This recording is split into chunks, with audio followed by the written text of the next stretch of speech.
Dear learners, আমি আজকে আপনাদেরকে হ্যাভ টুর ব্যবহার শেখাবো। আমরা কিন্তু যেমন আই হ্যাভ টু গো, আমাকে যেতে হবে, এটা হচ্ছে ডু ভার্বের ব্যবহার। আরেকটা হচ্ছে আই হ্যাভ টু বি, আমাকে হতে হবে অথবা থাকতে হবে। বি অর্থ হওয়া, আবার বি অর্থ থাকা। তাই এখানে দেখেন আবার আরেকটা আছে আই হ্যাভ টু হ্যাভ, আমার থাকতে হবে। এখানে হ্যাভ টু দিয়ে তিনটা ভার্বের ব্যবহার। গো যেটা দেখতেছেন সেটা হচ্ছে ডু ভার্বের ব্যবহার, আর বি যেটা দেখতেছেন এটা হচ্ছে বি ভার্বের ব্যবহার, আর যেটা হ্যাভ দেখতেছেন টু এর পরে এটা হচ্ছে হ্যাভ ভার্বের ব্যবহার। তিনটা ভার্ব আছে। তাহলে দেখেন আই হ্যাভ টু গো, আমাকে যেতে হবে। আই হ্যাভ টু বি, আমাকে হতে হবে যে কোনো জিনিস। I have to be a doctor, আমাকে ডক্টর হতে হবে। অথবা I have to be at home, আমাকে বাড়ি থাকতে হবে বা বাড়িতে থাকতে হবে। অর্থাৎ বি অর্থ হওয়া, বি অর্থ থাকা, দুইটা অর্থে বি ব্যবহার হয়। আরেকটা হচ্ছে আই হ্যাভ টু হ্যাভ, মানে এনি জিনিস, আপনার যে কোনো একটা জিনিস থাকতে হবে। I have to have a house, আমার একটা বাড়ি থাকতে হবে।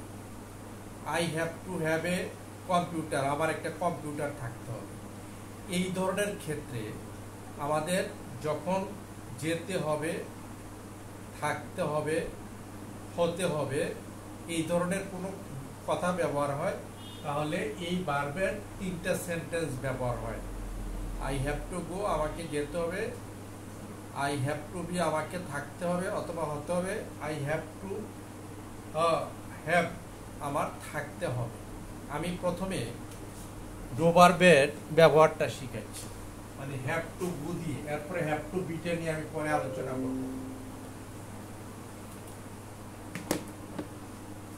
দেখেন এখন আমাকে যেতে হবে, এরকম কথা আমরা বলি না যে এখন আমাকে যেতে হবে। এই কথাটা আপনি কি দিয়ে বলবেন? আপনার চিন্তা আসবে যে এটা উইল হবে, আই উইল গো, তাহলে হয়ে যাবে আমি যাব।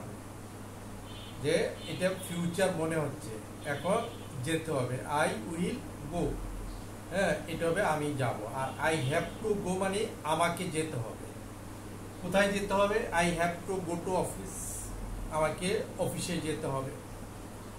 আমাকে বাসায় আসতে হবে, I have to come at home, আমাকে বাসায় আসতে হবে। তোমাকে কাজ করতে হবে, ইউ হ্যাভ টু ওয়ার্ক, তোমাকে কাজ করতে হবে। তবে এই হ্যাভ টুটাকে আপনারা এই গো এর জায়গায় যে কোনো বার ব্যবহার করতে পারেন। এই গো এর জায়গায় কিন্তু হ্যাভ টু টিকে থাকবে। তবে আমি তিনটা পার্সন দিয়ে দেখাই দিচ্ছি। এই হচ্ছে আই দিয়ে, আর যদি আপনারা ইউ দিয়ে করেন, ইউ হ্যাভ টু গো, গোয়ে দিলাম। তোমাকে যেতে হবে, হি দিয়ে দিলে হ্যাজ হয়ে যাবে। হি হ্যাজ টু গো, হি এর কারণে হ্যাভের জায়গায় কি হয়ে গেছে? হ্যাজ হয়ে গেছে। হি হ্যাজ টু গো, তাকে যেতে হবে। এখন হি এর জায়গায় আপনি যে কোনো থার্ড পারসন সিঙ্গুলার ব্যবহার করতে পারেন। হি has two, Karim has to go, করিমকে যেতে হবে। Your sun has to go, তোমার ছেলেকে যেতে হবে। যে কোনো জিনিস দিয়ে ব্যবহার করতে পারে। এখন যদি আমি গো এর পরিবর্তে এখানে অন্য যে কোনো ভার্ব আমি ইউজ করি, যেমন I have to play now, তাহলে I have to play now, আমাকে এখন খেলতে হবে।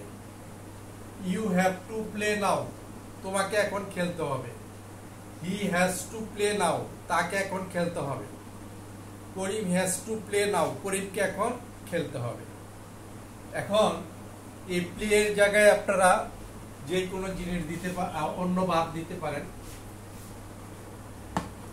যেমন আমরা বলি না যে এখন আমাকে উঠতে হবে, I have to get up.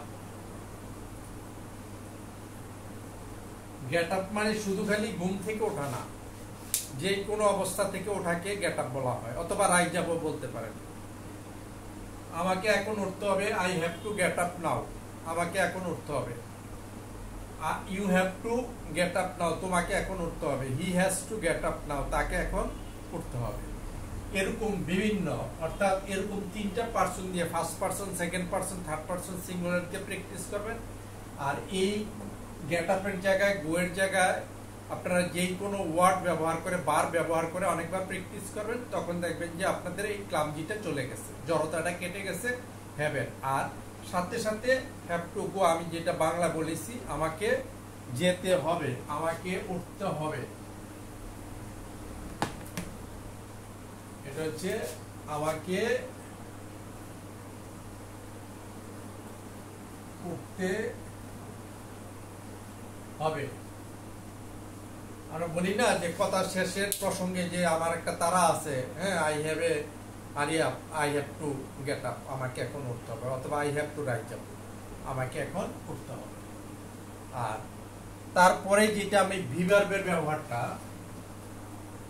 আপনাদেরকে বলেছিলাম, সেটা হচ্ছে I have to be. I have to be মানে আমাকে থাকতে হবে, থাকতে হবে।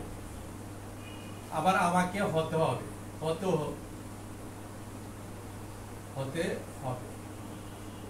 যে কোনো একটা জিনিস আপনারা ব্যবহার করতে পারেন। যেমন বি অর্থ থাকা, বি অর্থ হওয়া, যেমন আমাকে ডাক্তার হতে হবে, I have to be a doctor, আমাকে ডক্টর হতে হবে। তোমাকে ডাক্তার হতে হবে, you have to be a doctor, তোমাকে ডাক্তার হবে। তাকে ডাক্তার হতে হবে, he has to be a doctor, তাকে ডাক্তার হতে হবে। এখন যদি এই বিটাকে আমরা হওয়া অর্থে ডাক্তার হতে হবে, এখন যদি আমরা থাকার ক্ষেত্রে, কোনো জায়গার ক্ষেত্রে বলি যে আমাকে বাড়িতে থাকতে হবে, আমাকে বাসায় থাকতে হবে, আমাকে অফিসে থাকতে হবে, তাহলে এটা হয়ে যাবে কি, I have to be at office, I have to be at office, আমাকে অফিসে থাকতে হবে, I have to be at office, আমাকে অফিসে থাকতে হবে। I have to be at home, আমাকে বাসায় থাকতে হবে। You have to be at office, তোমাকে অফিসে থাকতে হবে। He has to be at office, তাকে অফিসে থাকতে হবে। এটা হচ্ছে আমরা যদি ভিভার্ব দিয়ে ব্যবহার করি। এখন যদি থাকা অর্থে কোনো জিনিস বুঝে, যেমন আমার একটি বাড়ি থাকতে হবে,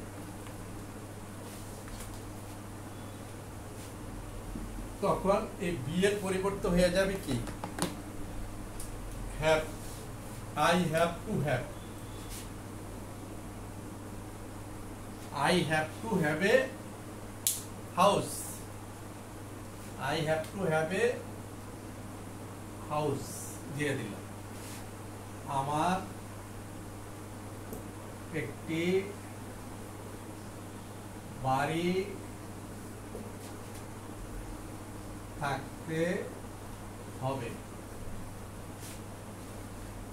I have to have a house, আমার একটি বাড়ি থাকতে হবে। You have to have a house, তোমার একটি বাড়ি থাকতে হবে। He has to have a house, তার একটি বাড়ি থাকতে হবে। এখানে দেখেন আপনাদের একটা প্রশ্ন আসতে পারে, যেমন he has to, এখানে আবার have হয়ে গেল, have a house। এখানে যেহেতু থার্ড পারসন সিঙ্গুলারের সাথে যেই হ্যাভ, অর্থাৎ আমি ফার্স্ট পারসনের সাথে এখানে হ্যাভ ব্যবহার করছি, যখন থার্ড পারসন সিঙ্গুলারের সাথে ব্যবহার করব, তখন এই হ্যাভটা হ্যাজ হয়ে যাবে, কিন্তু লাস্টের হ্যাভটা কিন্তু হ্যাভে থাকবে। একটা সেন্টেন্সে কিন্তু দুইবার ভার্ব চেঞ্জ হয় না, নেগেটিভও দুইবার চেঞ্জ হয় না, পাস্ট ফর্মও দুইবার চেঞ্জ হয় না, একবারে চেঞ্জ হয়। তাহলে যেহেতু থার্ড পারসন সিঙ্গুলার, এই জন্য he has to have a house, আর একটি বাড়ি থাকতে হবে। এখন বাড়ি না দিয়া, যেমন আমার একটি গাড়ি থাকতে হবে, I have to have a car, আমার একটি গাড়ি থাকতে হবে। হ্যাঁ, তার একটি গাড়ি থাকতে হবে, he has to have a car, তার একটি গাড়ি থাকতে হবে। যেমন তোমার একটি গাড়ি থাকতে হবে, you have to have a house, তোমার একটি গাড়ি থাকতে হবে। আশা করি আপনারা এই অ্যাফার্মেটিভগুলি বুঝে গেছেন। ওকে, থ্যাংক ইউ।